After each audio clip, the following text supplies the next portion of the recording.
नर जनन अंग के बारे में हम लोग पढ़ रहे हैं। मानव में जनन, ह्यूमन रिप्रोडक्शन, हम लोग लेसन 2 पढ़ रहे हैं इन क्लास 12th में। सबसे पहले हम लोग देखते हैं नर जनन अंग है क्या। तो सबसे पहले मानव के बारे में जान लो। मानव एक ऐसा प्राणी है,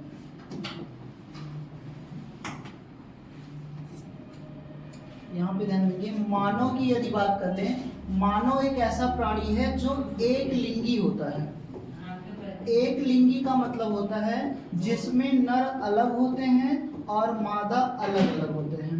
ठीक है, नर और मादा अलग अलग होते हैं और नर और मादा अलग अलग जीव शरीर में नर और मादा जनन अंगों का निर्माण होता है।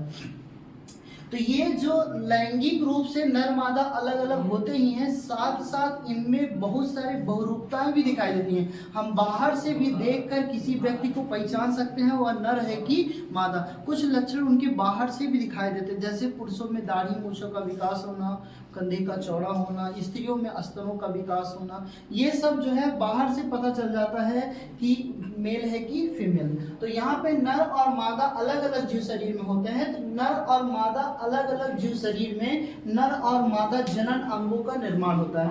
उन जनन अंगों के बारे में हम लोग देखते हैं। तो आज हम लोग सबसे पहले पढ़ते हैं नर जनन अंग के बारे में, जिसे हम लोग कहते हैं मेल रिप्रोडक्टिव सिस्टम कहा जाता है।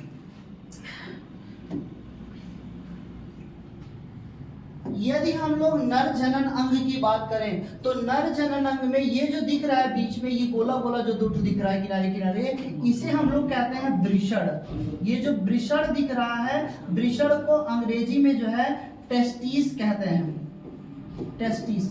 ठीक है, ये जो है नर का मुख्य जनन अंग होता है। ये नर का मुख्य जनन अंग है। काहे मुख्य जनन अंग है, इसका कारण क्या है? क्योंकि ये जो है इसी में नर युग्मक का निर्माण होता है। नर युग्मक का निर्माण इसी वृषण में होता है, जिसे हम लोग अंग्रेजी में कहते हैं स्पर्म, हिंदी में से शुक्राणु के नाम से जाना जाता है। शुक्राणु जो है देखने में कुछ इस प्रकार का दिखाई देता है, ये इस ऐसे दिखाई देता है। और ये नर का मुख्य मतलब ये नर युग्मक है, क्योंकि शरीर में यही क्या करेगा, निषेचन करेगा, जिससे एक जीव शरीर संरचना का निर्माण होगा। तो यदि नर का मुख्य जनन अंग की बात किया जाए तो नर का ये मुख्य जनन अंग होता है, जिसे हम लोग वृषण कहते हैं। काहे मुख्य जनन अंग होता है? क्योंकि इसमें नर युग्मक शुक्राणु का क्या होता है, निर्माण होता है। ठीक है, आगे हम लोग चले। वृषण की संख्या जो होती है एक जोड़ी होती है। यहाँ पे हम लोग 2 वृषण देख रहे हैं। यदि हम लोग वृषण की बात कर लें, वृषण होता कैसे है तो जानते रहना, जब बच्चा भ्रूणावस्था में होता है। भ्रूणावस्था का मतलब होता है जब बच्चा माँ के पेट में होता है। तो जैसे मान लो ये कोई शिशु है, ये छोटा सा बच्चा है और ये बच्चा माँ के पेट में है। तो जब माँ के पेट में होता है तो इसके उदर वाले भाग के निचले वाले भाग में यहाँ पर वृषण उपस्थित होता है, माने वृषण पेट के अंदर होता है। लेकिन लगभग तीसरे माह में, कभी कभी तीसरे माह में, कभी कभी कुछ बच्चे ऐसे भी होते हैं जिसमें छठवें माह में या छठवें माह के अंत तक ये वृषण जो वृषण होता है ये उदर गुहा के अंदर माने पेट के अंदर ही रहता है। लेकिन कुछ हार्मोन्स के प्रभाव से, कौन से हार्मोन्स है जानते रहना, मुख्यतः जो है टेस्टोस्टेरोन नामक हार्मोन, इसमें कुछ इंसुलिन हार्मोन्स भी रिस्पॉन्सिबल होता है, जिससे यह जो वृषण होता है, ये जो वृषण दिख रहा है, ये एक छोटे से थैले में उतर आता है। अब यहाँ पे यदि हम लोग बात करें, जो ये थैले में उतर रहा है ये वृषण, ये जो थैला उतर रहा है, ये थैला जो होता है एकदम ढीली पेशियों से बना होता है। ये जो पेशियां होती है ये संयोजी ऊतकों की बनी होती हैं। और ये जो थैले, जिस थैले में ये उतर रहा है, इस थैले को क्या कहते हैं, इस थैले को वृषण कोश कहा जाता है। इसे हम लोग वृषण कोश के नाम से जानते हैं। और यह थैला जो होता है एक ढीली ढाली पेशियों से बना होता है। ठीक है, यदि इन पेशियों की बात करें, यहाँ से कुछ ये वृषण जो होता है इसको सपोर्ट देने के लिए कुछ यहाँ पे भी पेशियां लगी होती हैं। इन पेशियों को जानते रहना डार्टोस पेशियां कहते हैं। डार्टोस पेशियां कहते हैं, जो इसको सपोर्ट देता है, जिससे यह थैले में आराम से ये पड़ा रहे, कोई दिक्कत ना उत्पन्न हो। इसके बाद आगे चलते हैं, हम लोग देखते हैं क्या। तो मैंने बताया कुछ हार्मोन्स के प्रभाव के कारण ये वृषण जो होता है एक थैले में उतर आता है। अब सवाल ये है कि अगर ये पेट के अंदर रहता तब क्या समस्या होती, क्या जरूरत थी कि ये जो है एक थैले में उतर आया है। तो जानते रहना इसलिए ये थैले में उतर आता है क्योंकि इसके अंदर जो बनने वाला शुक्राणु है,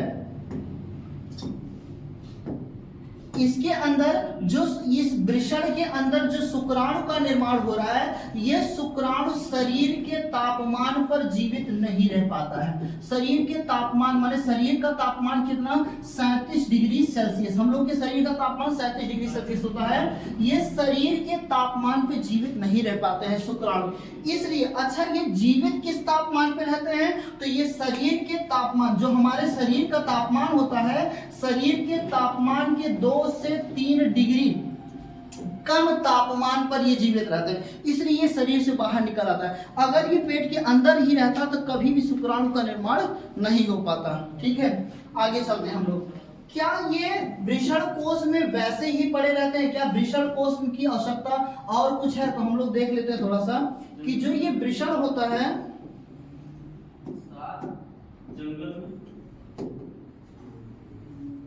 देखो यहाँ जो ये वृषण देख रहे हैं, वृषण से लगा हुआ है, ये मान लो वृषण हो गया, वृषण से एक ये थैले में उतर आया है, इस थैले को कहा जा रहा है वृषण कोश।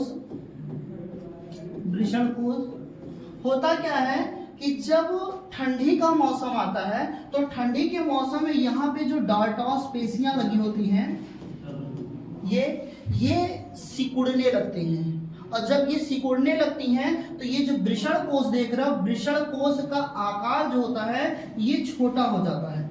वृषण कोश का आकार जो होता है ये छोटा हो जाता है। अब जब छोटा हो जाता है तो ये वृषण जो होता है शरीर के समीप चलाता है, माने शरीर के पेट के पास चलाता है। अच्छा, इससे कारण क्या है, क्योंकि उसको उतना तापमान भी चाहिए, क्योंकि ठंडी लग रही है, इसलिए वो शरीर के समीप चलाता है। जबकि गर्मी के मौसम में क्या होता है, ये जो डार्टॉस पेशियां होती है ढीली हो जाती हैं, और जब ढीली हो जाती है तो वृषण कोश का आकार बड़ा हो जाता है और वृषण शरीर से दूर चला जाता है, जिससे वो एक निश्चित टेम्परेचर पे आराम से शुक्राणुओं का क्या कर सके, निर्माण कर सके।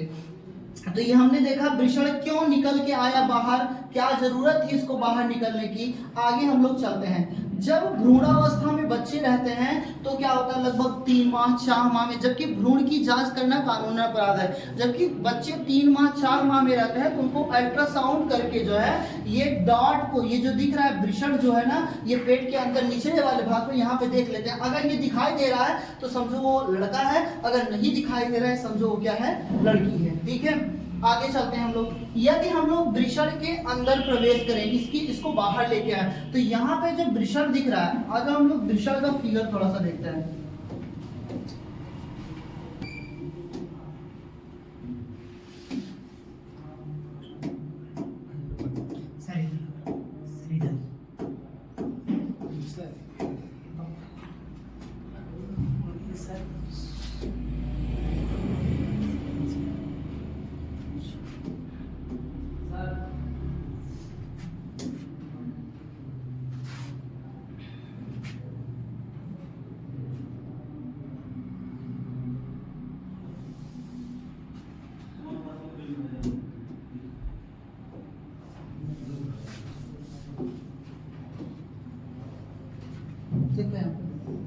ये वृषण की संरचना दिखाई दे रहा है। यदि हम लोग वृषण को बाहर से देखें तो वृषण एक गोल व अंडाकार संरचना होता है। यदि हम लोग इसकी लंबाई की बात करें, इसकी लंबाई कितनी होती है तो जानते रहना, ये लगभग जो है 4 से 5 सेंटीमीटर जो है, ये 4 से 5 सेंटीमीटर लंबा होता है। इसका वजन जो होता है, इसका वजन लगभग 10 से 15 ग्राम तक होता है। ठीक है, अगर इससे बड़ा ये आकार ले रहा है तो इसका मतलब इसमें कोई ना कोई बीमारियां उत्पन्न हो रही हैं। वो बीमारियां कैसे उत्पन्न होती हैं हम लोग देखते हैं, तो ध्यान से देखना आप लोग। ये जो वृषण दिख रहा है, वृषण के चारों ओर जो वृषण है, वृषण के चारों ओर 3 झिल्लियों का आवरण होता है। ये दूसरी झिल्ली और ये सबसे बाहर वाली झिल्ली। ठीक है, यहाँ पे जो है ये जो सबसे बाहर वाली झिल्ली होती है इसे कहते हैं ट्यूनिका वैजिनैलिस। ट्यूनिका वेजिनैलिस कहते हैं। दूसरी वाली झिल्ली जो होती है इसे कहते हैं ट्यूनिका एल्बुजिनिया।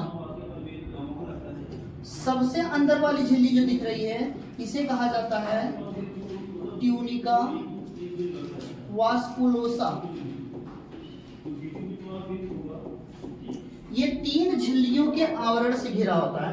ये जो सबसे बाहर वाली झिल्ली दिख रही है जिसे हम लोग ट्यूनिका वेजिनैलिस कह रहे हैं, ये क्या करता है, इसको बाहर से सपोर्ट देता है, बाहर से रक्षा करता है। अगर हम लोग नर की बात कर लें, नर का जो मुख्य जनन अंग है ये है, और नर का सबसे नाजुक भाग भी, अगर शरीर के पुरुषों में बात किया जाए, पुरुषों में सबसे नाजुक भाग कौन सा होता है तो जानते रहना, ये इनके जननांग होते हैं, जिसमें मुख्यतः हम बात कर लें किसके, वृषण की। जब किसी व्यक्ति को चोट लगती है, बाहर से आघात होता है, तो होता क्या है कि ये जो बाहर वाली भित्ति दिख रही है, अर्थात ये ट्यूनिका वेजिनैलिस वाली भित्ति जो दिख रही है, ये फट जाती है। और जब फट जाती है तो ये अंदर वाली भित्तियां तेजी से सेल डिवीजन करने लगती है, जिससे इसका आकार जो होता है बड़ा होने लगता है। और जब इसका आकार बड़ा होने लगता है उसी को हम लोग हार्निया कहते हैं। एक रोग होता है पुरुषों में जिसे हम लोग हार्निया कहते हैं, या इसी को जो है हाइड्रोसील के नाम से भी जाना जाता है। ठीक है, अब दूसरी भित्ति की बात कर लें, ये दूसरी सपोर्ट इसकी भित्ति होती है और सबसे अंदर की भित्ति होती है।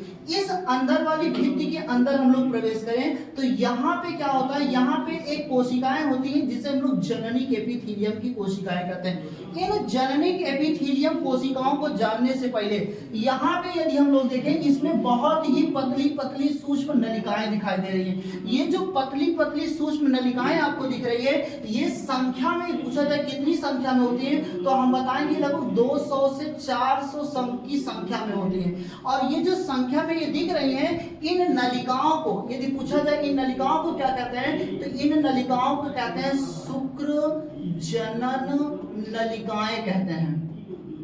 इन्हें शुक्र जनन नलिका के नाम से जाना जाता है। ये जो शुक्र जनन नलिकाएं होती हैं, इन शुक्र जनन नलिकाओं में, इन शुक्र जनन नलिकाओं में क्या होता है, कुछ कोशिकाएं पाई जाती हैं, जानते रहना, जिसे हम लोग कुछ नाम मैं ले रहा हूं, जैसे लीडिंग कोशिका, इसको लीडिंग कोशिका कहते हैं, इसे लीडिंग कोशिका। ये जो लीडिंग कोशिका देख रहे हो, ये क्या करती है जानते रहना, यही अर्धसूत्री विभाजन होता है इसी में। और जब इसी में अर्धसूत्री विभाजन होता है तो यहाँ पे शुक्राणु का निर्माण होता है। तो शुक्राणु का निर्माण किस कोशिका से होता है तो हम बताएंगे यहाँ पे लीडिंग कोशिकाओं में होता है। और अर्धसूत्री विभाजन, ये जो सूक्ष्म शुक्र जनन नलिकाएं हैं, इनमें अर्धसूत्री विभाजन होता है। तो अर्धसूत्री विभाजन हकीकत में लीडिंग कोशिकाओं में होता है, जिसके उपरांत जो होता है शुक्राणुओं का निर्माण होता है। अगर हम लोग बात करें शुक्राणु, तो शुक्राणु भले ही वृषण में रहता है यहाँ पे, लेकिन इसका पूरी तरीके से परिपक्व नहीं होता है। जैसे यहाँ पे यदि हम लोग शुक्राणु की बात कर ले, शुक्राणु ये बन तो गया है इस वृषण के अंदर, लेकिन इसका परिपक्वन जो होता है, ये जो छोटा सा आपको दिख रहा है यहाँ पे जो लगा है, इसे हम लोग कहते हैं एपिडाइडमिस कहते हैं, जिसे अधिवृषण कहते हैं। तो इसका परिपक्वन तो यहाँ पे होना है, लेकिन बनता कहाँ पे है, ये यहाँ पे बनता है, लेकिन इसका परिपक्वन होता है अधिवृषण में। तो यहाँ पे लगभग 1 महीने तक ये रहता है, पूरी तरीके से परिपक्व हो जाता है, तब ये शुक्राणु जो होता है इन नलियों के माध्यम से शुक्राशय तक पहुंचता है। यदि हम लोग बात कर लें इसमें क्या कुछ और भी कोशिकाएं होती हैं तो हम बताएंगे हाँ, इनमें और भी कोशिकाएं पाई जाती हैं। और कौन सी कोशिकाएं पाई जाती हैं, इन वृषण के अंदर, वृषण के ये अंदर की बात कर ले, यहाँ पे कुछ कोशिकाएं, यहाँ पे कुछ पिंड के आकार की बड़ी बड़ी कोशिकाएं दिखाई देती हैं। और जो ये पिंड के आकार की कोशिका दिख रही है, इन कोशिकाओं को कहते हैं सर्टोली कोशिका, सर्टोली कोशिका। और ये जो सर्टोली कोशिका है, ये जानते हैं ना, शुक्राणु को पोषण प्रदान करती है। माने शुक्राणु को यदि पूछा जाए शुक्राणु को भोजन कौन देता है, तो हम बताएंगे शुक्राणु को भोजन देने वाली जो कोशिका है, ये हमारी सर्टोली कोशिकाएं हैं। ठीक है, और जानते रहना, इस वृषण से कुछ हार्मोन्स का भी स्राव होता है, जो नर का मुख्य हार्मोन्स होते हैं। कौन कौन से हार्मोन्स है यहाँ पे हम लोग देख लेते हैं कि इस वृषण से किस किस हार्मोन्स का स्राव होता है। तो हार्मोन्स की बात करें तो यहाँ पे इनके मुख्य हार्मोन्स में कौन कौन से हार्मोन्स हैं। सबसे पहला हार्मोन्स है इसका टेस्टोस्टेरोन, टेस्टोस्टेरोन, जो नर होता है, नर का मतलब हम लोग जो है पुरुषों की बात कर लें, पुरुषों में जितनी भी एक्टिविटीज होती है, एक्टिविटीज का मतलब इन नॉर्मल जो एक्टिविटीज होती है, जैसे नॉर्मल तो आदमी सब बिहेव करता है, लेकिन कुछ एक्टिविटीज होती है नॉर्मल नहीं होती है ना। आदमी जो है कुछ इधर उधर आप जो है जैसे देखे होगे, अभी कोई लड़का जा रहा है, कौन लड़की जा रही है, तो लड़का होगा देखेगा तो आपका रफ्तार अपनी आप होगा देखने के बाद तेज हो जाता है। तो ये जो इन एक्टिविटीज होती हैं जानते रहना, इन इसी हार्मोन्स के प्रभाव के कारण होती है। जब इस हार्मोन्स का स्राव जितना ज्यादा होगा ना, वो लड़कियां उतने ज्यादा दुष्ट होगा, जितने कम होगा तो एकदम लल्लू बना रहेगा। तो बहुत कम भी नहीं होना चाहिए, बहुत ज्यादा भी नहीं होना चाहिए, नॉर्मल रहेगा तो कोई दिक्कत नहीं होती। दूसर की बात कर ले, यहाँ पे याद रखना, दूसर की बात कर लें तो यहाँ पे कुछ एक हार्मोन्स होता है जिसे हम लोग कहते हैं इनविहिन हार्मोन्स। ये जो हार्मोन्स है ये क्या करता है, ये शुक्राणु के निर्माण को प्रेरित करता है। अगर कहा जाए शुक्राणु के निर्माण को प्रेरित कौन करता है, तो हम लोग बताएंगे जो है इनविहिन हार्मोन्स होता है, जो शुक्राणु को बार बार निर्माण के लिए क्या करता है, प्रेरित करता है। ठीक है, यदि हम लोग टेस्टोस्टेरोन की बात कर ले, टेस्टोस्टेरोन के कारण जैसे मूत्र जो होता है, आप मूत्रालय में जाते हो उसमें गंध आती है ना, वो गंध किस कारण आती है जानते रहना, वो टेस्टोस्टेरोन के कारण गंध आती है। आप कुत्ता उत्ता देखे होगे, आपके मोहल्ले में कुत्ते रहते हैं तो कुत्ते देखो जितना कोना होता है सब कोने पे जो है टॉयलेट करके बॉर्डर तैयार कर देते हैं अपने मोहल्ला में। काहे तैयार करते हैं, क्योंकि वहां पे टेस्टोस्टेरोन की गंध आएगी, दूसरा कुत्ता आएगा ना उस सूंघते हुए तो उसका तुरंत पता चल जाए कि हम दूसरे के इलाका में प्रवेश कर रहा है ना, किस गंध से, वो टेस्टोस्टेरोन की गंध से। आप बकरा वगैरह देखे होगे, बकरे के में भी जो है बकरा जाता रहता है बगल से, बहुत तेज गंध आती ना, वो गंध किस लिए आती है जानते रहना, ये इसी टेस्टोस्टेरोन के कारण उसमें क्या होती है, गंध आती है। ठीक है, तो ये वृषण के बारे में हमने देखा, वृषण क्या होता है, कैसे देखो यहाँ पे दिखाई गई छोटी छोटी कोशिकाएं दिखाई गई हैं, ये लिडिक कोशिकाएं हैं जिनमें अर्धसूत्री विभाजन होकर छोटे छोटे देखो ये शुक्राणुओं का निर्माण हो रहा है। यदि हम लोग बात करें क्या ये शुक्राणु शरीर के बाहर भी रह सकते हैं, तो जानते रहना ये शरीर के बाहर बहुत ज्यादा तापमान होने के कारण ये शरीर के बाहर नहीं रह पाते। शरीर के बाहर जीवित कितना देर तक रहते हैं अगर कोई पूछे तो बताना, लगभग 15 से ये 30 मिनट तक जो है शरीर के बाहर जीवित रह लेते हैं शुक्राणु। ठीक है, तो आज हमने पढ़ा वृषण क्या होता है, वृषण कैसे हम लोग के नर का मुख्य जनन अंग है। ठीक है, आज का क्लास यहीं, फिर अगला क्लास कब पढ़ते हैं।